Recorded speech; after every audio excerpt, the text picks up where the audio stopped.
Ramadan is a month of fasting and prayer. It brings us closer to Allah and each other. It brings us closer to Allah and each other. Alhamdulillahi Rabbil Alameen. As-salatu was-salamu ala Sayyidil Anbiya'i wal-Mursaleen. Amma ba'd, fa'udhu billahi minash shaytanir rajeem. Bismillahir Rahmanir Rahim. As-salatu was-salamu alayka ya Rasulallah wa ala alika wa ashabika ya Habiballah. As-salatu was-salamu alayka ya Nabiyallah wa ala alika wa ashabika ya Nurallah. The Prophet of mankind, the peace of our heart and mind, the most generous and kind, sallallahu ta'ala alayhi wa alihi wa sallam, has stated, undoubtedly, your names, along with your identity, are presented to me. Therefore, recite excellent salat upon me. In other words, with most beautiful words.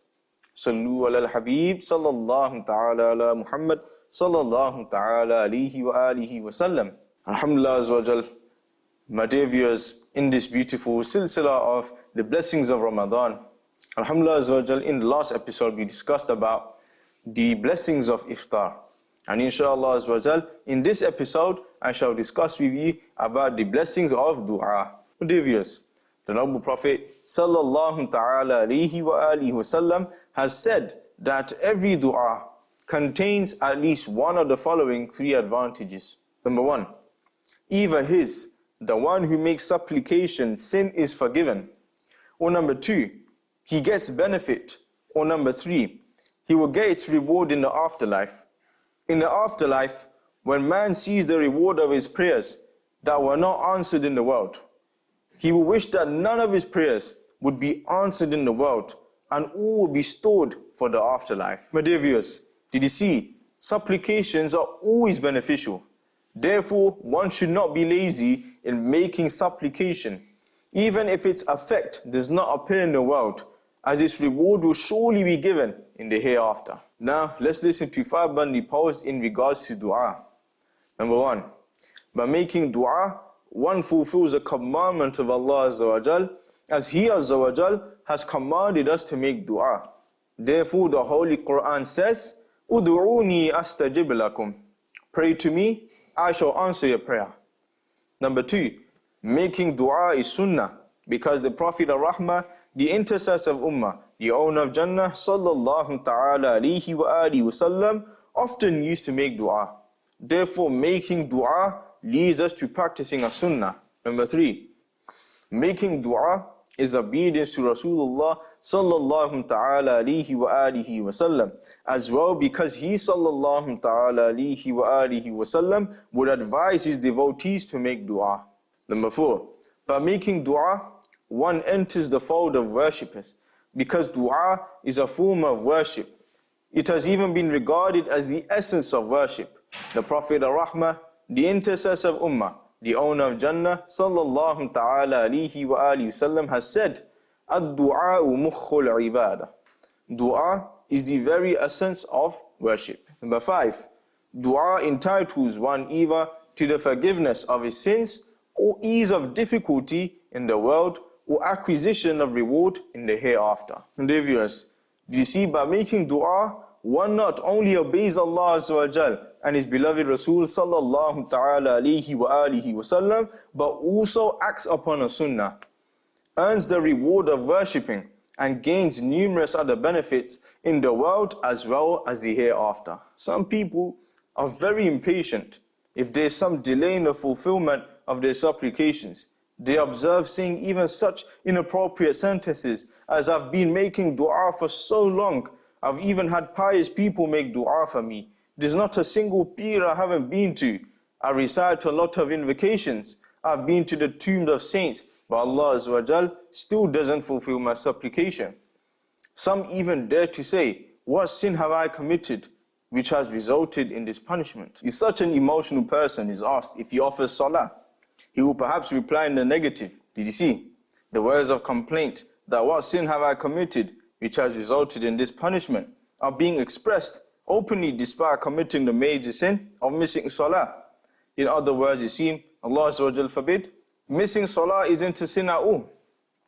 If such people just have a look at themselves, they can realize that let alone any misdeed, they are in fact committing many misdeeds, such a non-Islamic haircut, bare head like the Western people, non-Islamic dress. In other words, it seems Allah Azza wa Jal forbid, missing salah isn't a sin at all. If such people just have a look at themselves, they can realize that let alone any misdeed, they are in fact committing many misdeeds. Just ponder. If your best friend repeatedly asks you to do something, but you don't do it, and if you ever need his help, so at first, you will obviously hesitate to ask him because you didn't help him when he needed you.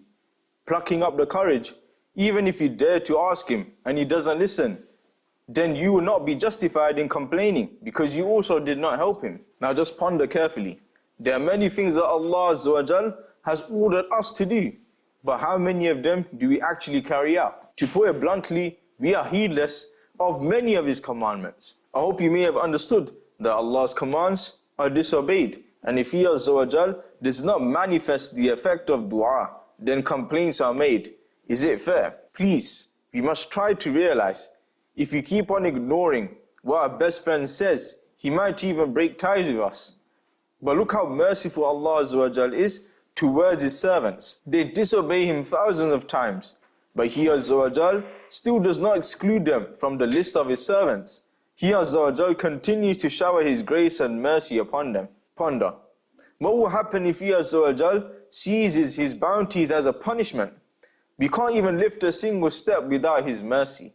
If He Azza wa Jal stops the free gift of air for just a few minutes, the whole world will turn into a gigantic graveyard. My dear viewers, sometimes delay in the fulfillment of dua takes place due to such reasons which are beyond our comprehension. Therefore, the Prophet of mankind, the peace of our heart and mind, the most generous and kind, sallallahu ta'ala alayhi wa alihi wa sallam, has said, when a beloved of Allah makes supplication, Allah Azza wa Jal says to Jibreel alayhi salam, wait, don't give him anything, so that he asks again, because I like his voice.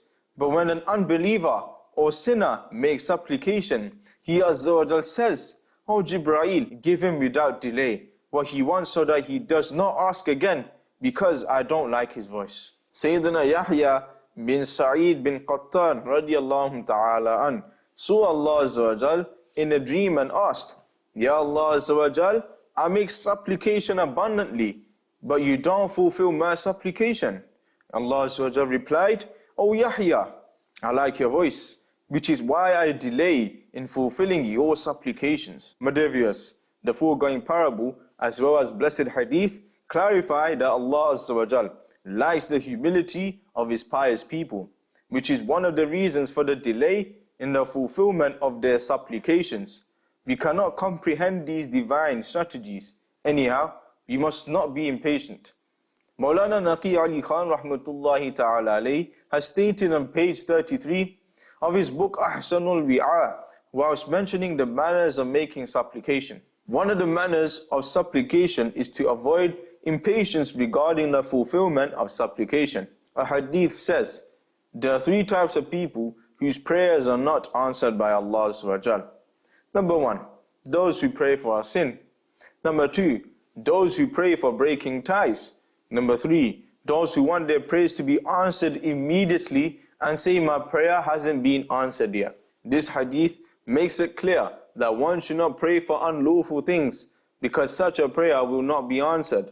Similarly, the prayer that involves the violation of the rights of a relative is also prohibited. Further, one should not grow impatient with apparent delays in the fulfillment of his prayers, as such prayers are not answered.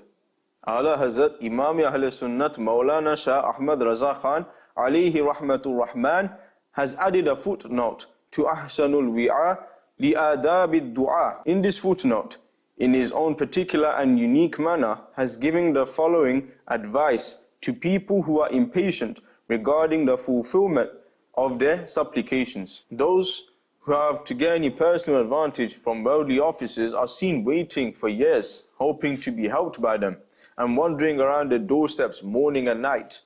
As for the officers, they don't even look at them, don't answer them, scold them, and express resentment. In fact, it is nothing but the waste of time and money.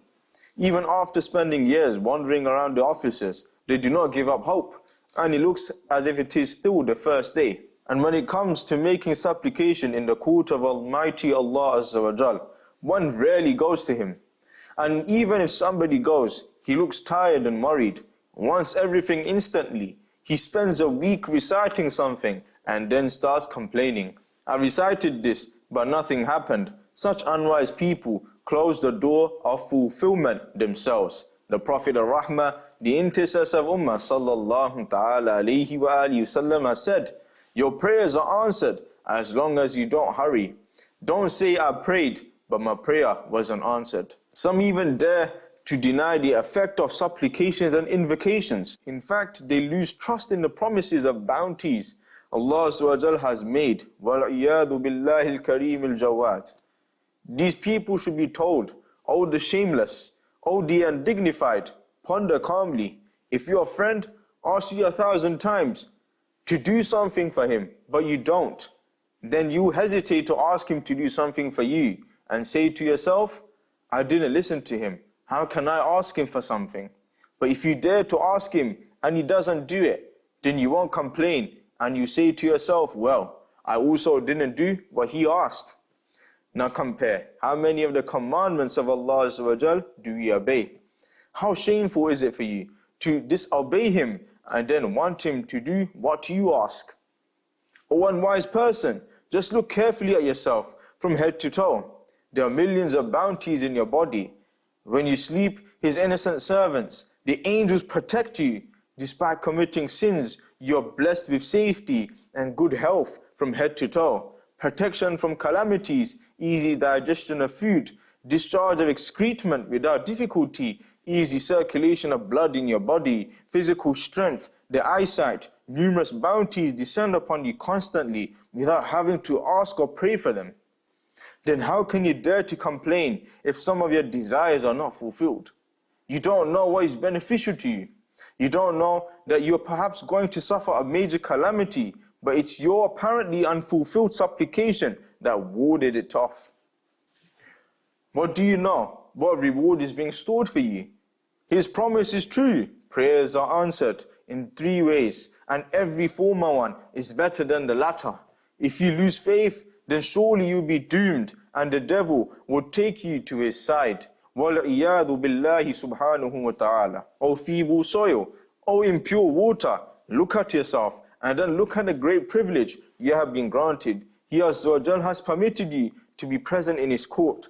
Mention His glorious name and beg Him. Millions of desires should be sacrificed on this enormous grace. O impatient, learn how to beg. Cling to His glorious court. Stay there and keep supplicating in the hope of being blessed. Engross yourself in the pleasure of begging and asking Him so much that you forget even your desires and wishes.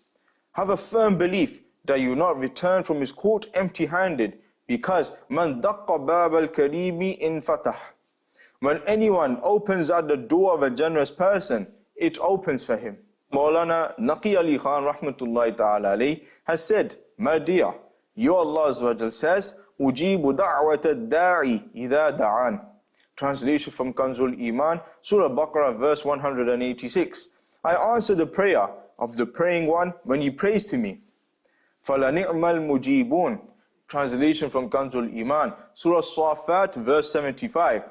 And how excellent fulfiller of supplication we are. Udu'uni astajib lakum. Translation from Kanzul Iman, Surah Mu'min, verse 60. Pray to me, I shall answer your prayer. So believe that He Azza wa Jal will not return you empty-handed from His court, and He Azza wa Jal will fulfill His promise. He Azza wa Jal says to His beloved and blessed Prophet sallallahu ta'ala alihi wa alihi wa sallam, وَأَمَّا السَّائِلَ فَلَا تَنْهَرْ. Translation from Kanzul Iman, Surah Ad-Duha, verse 10. And chide not the beggar. So then, how will He Azza wa Jal Himself reject you? In fact, He Azza wa Jal blesses you.